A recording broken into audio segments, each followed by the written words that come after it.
Bueno, hola, acá estoy probando algo nuevo. Vamos a ver qué sale.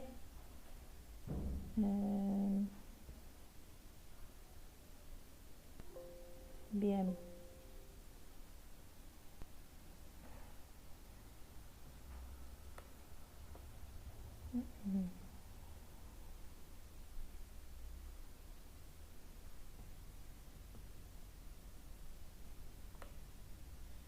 Bien, ahí estamos.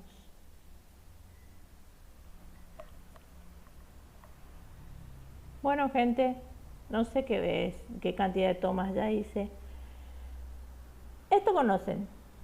Tabla periódica es un modo de ordenar a los elementos químicos conocidos en forma de columnas y filas. Las columnas se llaman grupos, los elementos en un mismo grupo tienen propiedades químicas y físicas similares y los que están en un mismo periodo tienen la misma cantidad de órbitas, no sé por qué se me movió. Esto que está acá es lo que se llama tabla de isótopos. ¿En qué se diferencian las dos? Obviamente la cantidad de casilleros, fíjense la cantidad enorme que hay aquí.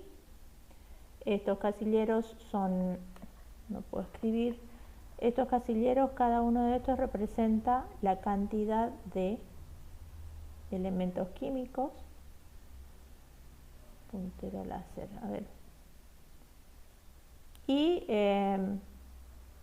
aquí están todos, absolutamente todos los isótopos de todos los elementos químicos conocidos, naturales, artificiales, estables, duren poco, duren mucho, están todos.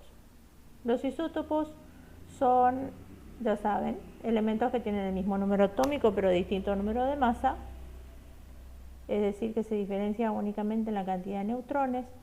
Isóbaros, decíamos, o lo habrán visto antes, son aquellos elementos que tienen la misma masa, pero obviamente distinto número atómico, distinto valor de Z. Esto se debe a que tienen diferente cantidad de protones y neutrones, pero la sumatoria de los dos es lo mismo. Isótonos, en cambio, es el término que se aplica a aquellos elementos químicos que tienen la misma cantidad de neutrones.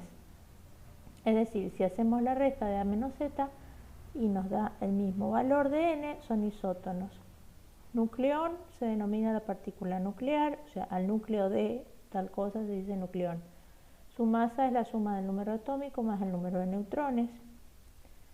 Bueno, estos ejercicios no vienen al caso.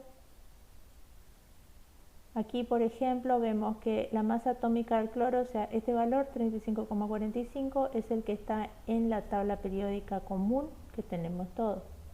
¿De dónde sale ese valor? De tomar en cuenta las masas de los isótopos naturales y el porcentaje de existencia de estos isótopos. Aplicando una ecuación se calcula la masa atómica promedio, que es esta que está aquí.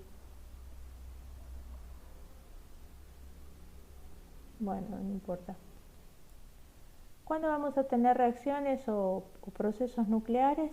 Cuando aquellos núcleos que por alguna razón se desintegran, pueden estos núcleos o emitir partículas de adentro, está como que se les escapan cosas, esas cosas que se escapan pueden ser o electrones, aunque usted no lo crea, sí señor, de los núcleos pueden salir electrones, esos electrones nucleares se llaman en realidad partículas beta, pueden salir neutrones, puede producirse la emisión de positrones, que son el gemelo malo de los electrones, o sea, son idénticos a los electrones, la única diferencia es que tienen carga eléctrica positiva.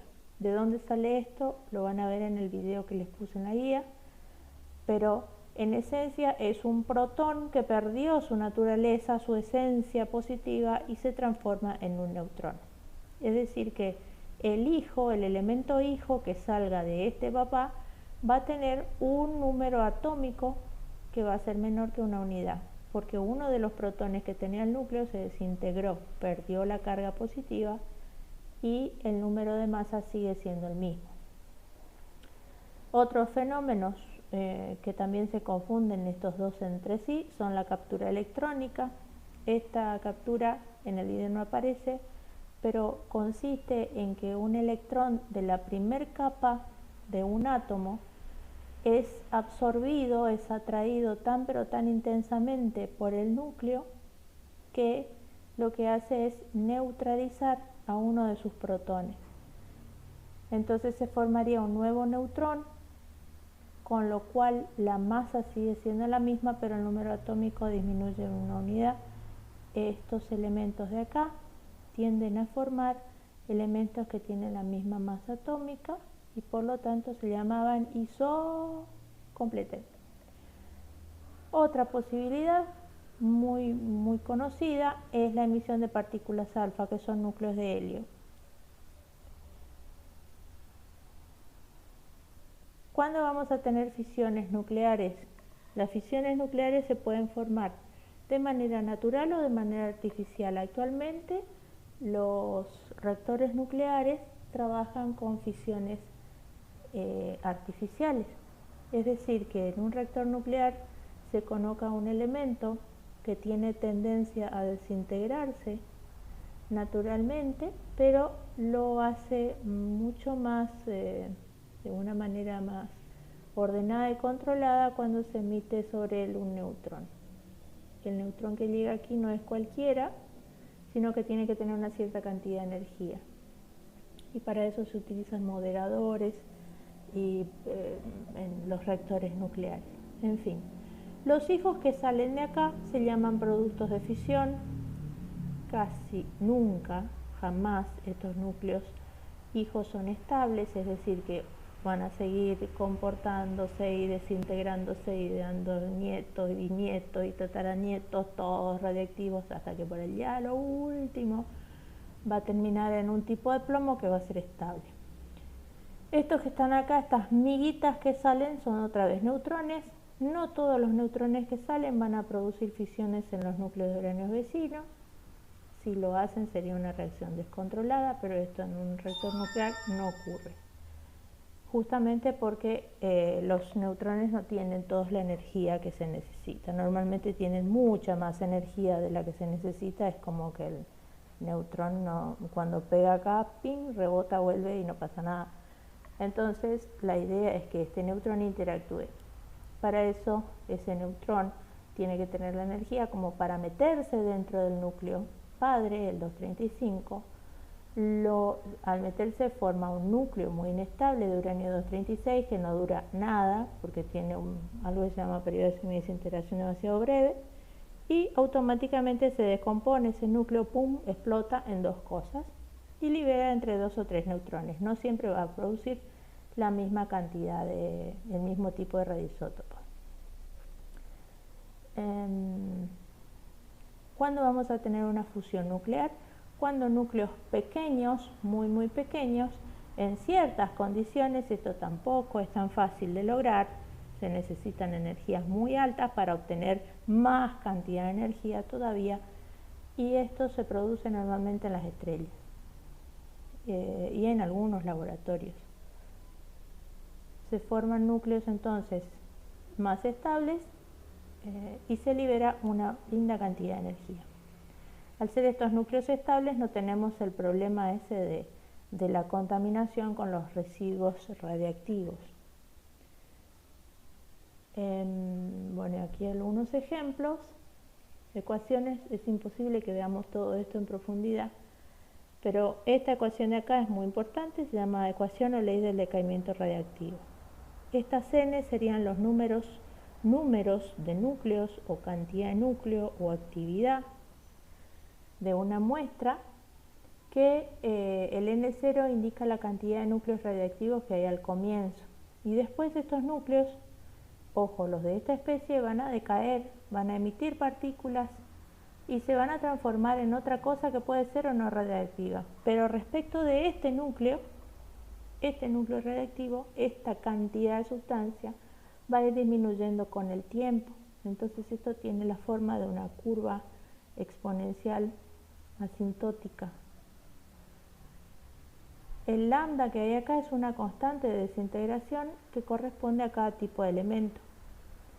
Bueno, aquí unos ejemplos de cálculo que no vienen mucho al caso. Vamos a definir además la actividad como la tasa de decaimiento de material radiactivo, es decir, como la velocidad con la que se descompone. Aquí tenemos un núcleo, o sea, no un núcleo, sino una cierta cantidad de núcleos, muchos, que al tener una constante que va a definir cuántos de esos núcleos son los que decaen por el tiempo, esto tiene unidades de 1 sobre segundo, nos va a dar la actividad. ¿Cómo se relaciona la actividad cómo se relaciona la constante con el periodo de semidesintegración? Son inversos. ¿Qué significa esto? Que el periodo también es un valor constante que va a depender del elemento. Por ejemplo, el cobalto 60, que es uno de los isótopos que se utiliza en radioterapia, tiene un periodo de semidesintegración de 5 años y medio más o menos. Esto significa que si inicialmente hay una muestra que tiene, por ejemplo, 100 gramos de cobalto 60, dentro de 5,26 años vamos a seguir teniendo un bloque de 100 gramos, pero no todos esos 100 gramos van a ser de cobalto 60, sino solamente la mitad. Es decir, 50 gramos del cobalto 60 van a estar presentes en ese bloque, en esa fuente radiactiva de 100 gramos. Listo.